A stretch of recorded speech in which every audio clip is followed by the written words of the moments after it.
एक रहस्यमयी नदी थी और उसी नदी के किनारे खड़ा था एक अजीब सा पेड़। उस पेड़ पर करोड़ों के हीरे लगे हुए थे, लेकिन सबसे हैरानी की बात यह थी कि जो भी उस पेड़ से कुछ मांगता उसके घर सोना चांदी भर जाता। धीरे धीरे इस बात की खबर पूरे गांव में फैल गई। दूर दूर से लोग आते और अपनी इच्छाएं पूरी करके खुशी खुशी लौट जाते।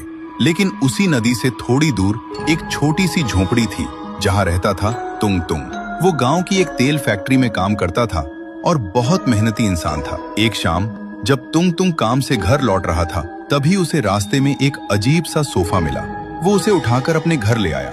अगली सुबह जब तुंग तुंग नदी के पास गया तो उसने देखा कि वहां बहुत सारे ऐसे ही सोफे पड़े हुए थे और उनके पास ढेर सारी दौलत भी थी।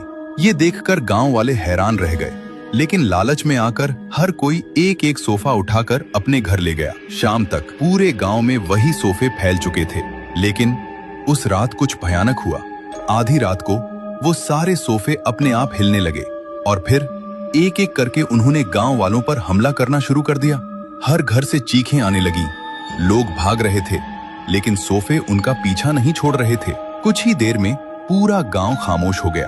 अगली सुबह गांव में हर जगह लाशें पड़ी थीं और हर लाश के पास वही सोफे पड़े थे। तुम ये सब देखकर हैरान रह गया। उसे कुछ समझ नहीं आया और वो काम पर चला गया। लेकिन उसके जाते ही गांव वालों ने उस पर शक करना शुरू कर दिया, क्योंकि वही था जो सबसे पहले सोफा लेकर आया था। उस रात तुम अपने सोफे पर नजर रख रहा था। तभी अचानक वो सोफा हिलने लगा और देखते ही देखते वो एक खतरनाक दानव में बदल गया। उसकी आंखें लाल थीं, चेहरा कंकाल जैसा डरावना, और उसकी नजरें सीधे तुंग पर थीं। अब क्या होगा तुंग का, जानने के लिए इंतजार करो पार्ट 2 में।